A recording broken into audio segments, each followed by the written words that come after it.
Ragnarok the end of everything. Hey guys, it's me Tiger और आज की इस वीडियो में मैं करूंगा थॉर रैग्नारॉक का spoiler free review.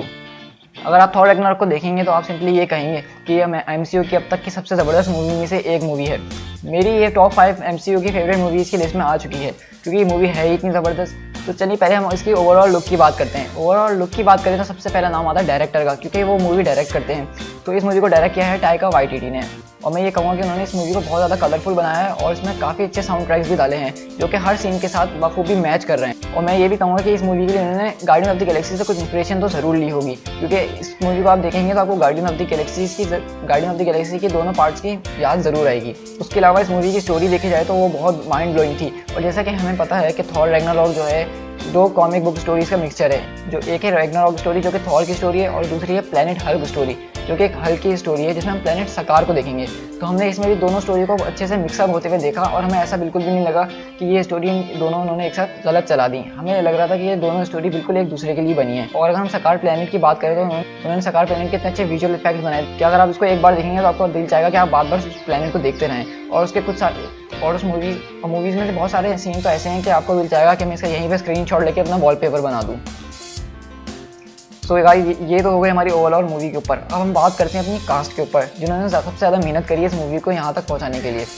Thor Ragnarok की बात कर रहे हैं तो सबसे पहले क्रिस हेम्सवर्थ की बात करेंगे जिन्होंने थॉर का रोल प्ले किया है। हमने उनको पिछली 4 मूवीज़ में देखा है थॉर का रोल प्ले करते हुए और हम सब ये जानते हैं कि क्रिस हेम्सवर्थ जो है थॉर के रोल के लिए सबसे बेस्ट हैं। लेकिन इस मूवी के आने के बाद आप इस बात पे स्टैंप लगा सकते हैं कि अब क्रिस हेम्सवर्थ के अलावा कोई और थॉर का रोल प्ले ही नहीं कर सकता है, क्योंकि इस मूवी के अंदर उन्होंने हमें थॉर का सारे पोटेंशियल दिखाया है कि थॉर आखिर है क्या चीज़। हम सुनते हुए आ रहे हैं कि गॉड ऑफ थंडर है, गॉड ऑफ थंडर, लेकिन हमने किसी भी मूवी में थॉर की असली पावर को नहीं देखा है। लेकिन थॉर रैग्नारॉक के अंदर आप थॉर की असल पावर को जानेंगे और इसी के साथ साथ हम थॉर का एक नया रूप भी देखेंगे जो कि बहुत फनी रूप है और आपको ये ज़रूर पसंद आएगा। थॉर की बात करें और लॉकी की बात ना करें तो ऐसा पॉसिबल नहीं है। तो टॉम हिडलस्टन जिन्होंने लॉकी का रोल प्ले किया है उन्होंने इस बार भी लॉकी के रोल में खूब जान डाली और मेरे ख्याल से इस मूवी के बाद भी वो लड़कियों के फ़ैन फेवरेट ही रहेंगे। थॉर और लॉकी की बात तो हो गई, लेकिन इस मूवी में सबसे बड़ा सरप्राइज़ जो हमारे लिए था, जिसके लिए बहुत सारे लोग मूवी देखने जा रहे थे, वो था हल्क, क्योंकि हमने हल्क को इस तरह कभी नहीं देखा, वो भी ग्लैडिएटर सूट के अंदर। तो हम बात करते हैं मार्क रफेलो की जिन्होंने ब्रूस बैनर और हल्क दोनों कैरेक्टर्स को प्ले किया है। तो उन्होंने भी अपना रोल बहुत बाखूबी निभाया है और उन्होंने इस रोल को फ़नी भी बना दिया, क्योंकि ये सोचना ज़रा अजीब लगेगा कि हल्क एक फ़नी कैरेक्टर कैसे हो सकता है, लेकिन आप मूवी देखिए और आप ज़रूर समझ जाएंगे कि उन्होंने इस कैरेक्टर को फ़नी किस तरह बनाया है। ऑडिन की बात करें जिसका रोल सर एंथनी हॉपकिंस ने प्ले किया है, जो कि एक ऑस्कर विनिंग एक्टर हैं और उनका तो कोई जवाब ही नहीं। लेकिन इस मूवी के अंदर हमने ऑडिन को वो सब करते हुए नहीं देखा जो कि हमें पिछली मूवीज़ में करते हुए देखा था। तो हो सकता है इस मूवी के अंदर ऑडिन का रोल देख के आप थोड़े नाराज़ हो जाएं। चलिए बात करते हैं मूवी के विलन के बारे में, जो कि एमसीयू की पहली फीमेल सुपर विलन है और वो है हेला, जिसका रोल प्ले किया है केट ब्लैंचेट ने। ये भी एक ऑस्कर विनर एक्ट्रेस हैं और आप समझ ही सकते हैं कि एक ऑस्कर जीतना कितना मुश्किल होता है। तो इस तरह की कास्ट को मूवी में लेने का मतलब ये होता है कि कास्ट के मूवी की वैल्यू और बढ़ जाना। और अगर हम ऑस्कर को एक साइड पर रख के खाली उनकी एक्टिंग में नज़र रखें तो मैं ये कहूँगा कि उन्होंने बहुत सारी जगहों पर क्रिस हेम्सवर्थ और मार्क रफेलो जैसे एक्टर्स को भी पीछे छोड़ दिया अपनी एक्टिंग के अंदर। अब जब विलन की बात हो रही है तो हम हेला के साथ सर्टर की भी डिस्कशन कर लेते हैं। सर्टर को हमने देखा था ट्रेलर के अंदर और हमें पता है कि सर्टर एक बहुत ही ज़्यादा पावरफुल फायर डीमन है।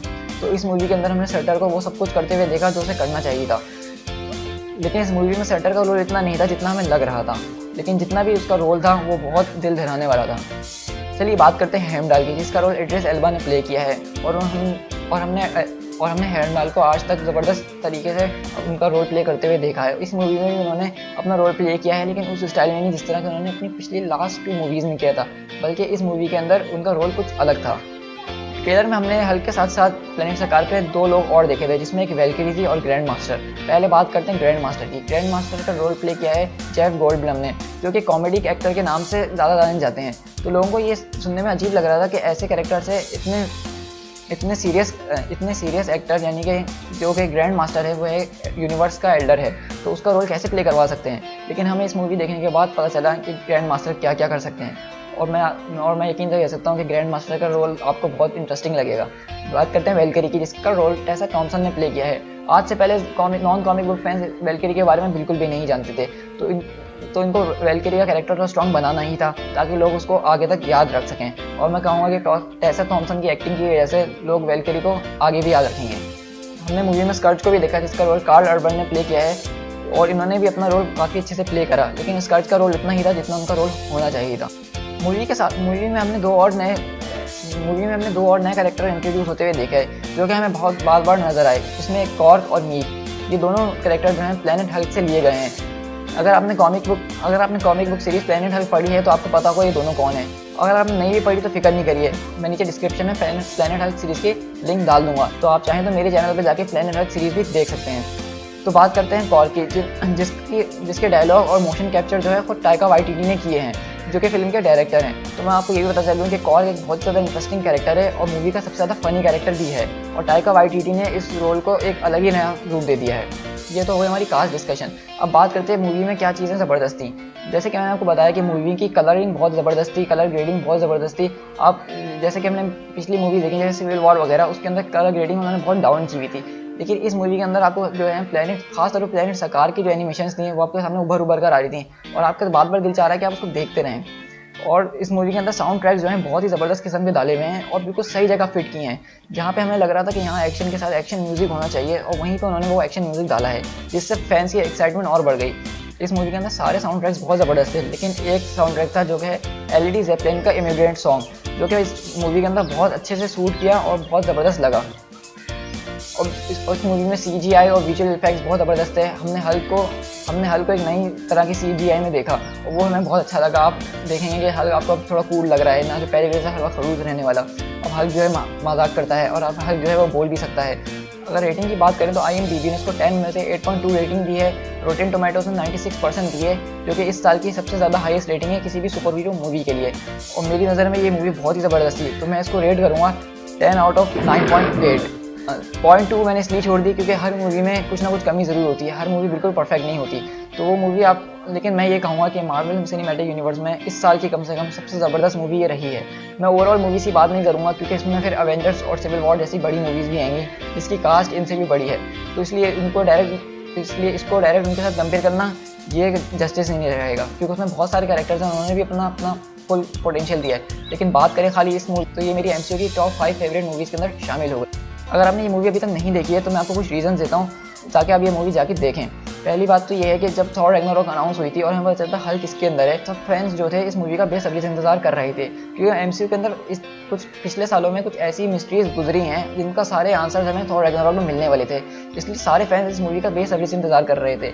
तो अगर आप जानना चाहते हैं कि लॉकी ने ऑडियंस को उसके थ्रोन से कैसे हटाया और वो खुद इतने टाइम तक कैसे बैठा रहा, तो ये मूवी ज़रूर देखिएगा। अगर आप देखना चाहते हैं कि ये हेला है कौन जिसने एक हाथ से थॉर का हैमर रोक दिया और उसको वहीं पर तोड़ दिया, आखिर ये है कौन जिसका इतनी पावर है, तो ये आप मूवी ज़रूर देखिए। अगर आप देखना चाहते हैं कि आखिर इन्फिनिटी स्टोन इसमें हमें दिखाया या नहीं दिखाया, जो कि सोल स्टोन है, तो ये मूवी आप ज़रूर देखिए। आप देखना चाहते हैं कि थॉर और हल्क प्लैनेट सकार पर किस तरह मिले और हल्क प्लैनेट सकार पर किस तरह से पहुंच गया, तो आप ये मूवी ज़रूर देखिए। इस मूवी के अंदर 2 एंड क्रेडिट सीन है, एक मिड क्रेडिट सीन है, एक पोस्ट क्रेडिट सीन है। मिड क्रेडिट सीन जो है वो काफ़ी ज़रूरी है, सीधा इन्फिनिटी वॉर से जाके लिंक करेगा, लेकिन एंड क्रेडिट सीन जो है उतना ज़रूरी नहीं है, वो सिर्फ एक फ़नी मोमेंट है, लेकिन आप उसको भी देखेंगे तो आपको मज़ा आएगा। सो गाइस, ये था मेरा थॉर रैग्नारोक के ऊपर spoiler free review. I hope कि आपको मेरी वीडियो काफ़ी पसंद आई होगी और मैं फ्यूचर में एक और थॉर रैग्नारोक के ऊपर वीडियो बनाने वाला हूँ जिसमें मैं थॉर के ईस्टर एग्स और रेफरेंसेस आपके साथ डिस्कस करूँगा, क्योंकि मूवी अभी रिलीज़ हुई है और बहुत सारे लोगों ने नहीं देखी, तो मैं नहीं चाहता कि लोगों का हाइप खत्म हो जाए और मैं कोई स्पॉइलर आपके साथ शेयर नहीं करना चाहता, इसलिए मैं थोड़ी दिन और वेट करूँगा एक दूसरी वीडियो के लिए। सो गाइस, अगर आप मेरी वो वीडियो देखना चाहते हैं तो मेरे चैनल को सब्सक्राइब जरूर कीजिएगा और इस वीडियो को अपने दोस्तों के साथ शेयर जरूर कीजिएगा ताकि वो भी देखें कि थॉर रैग्नारोक के अंदर ऐसा क्या है।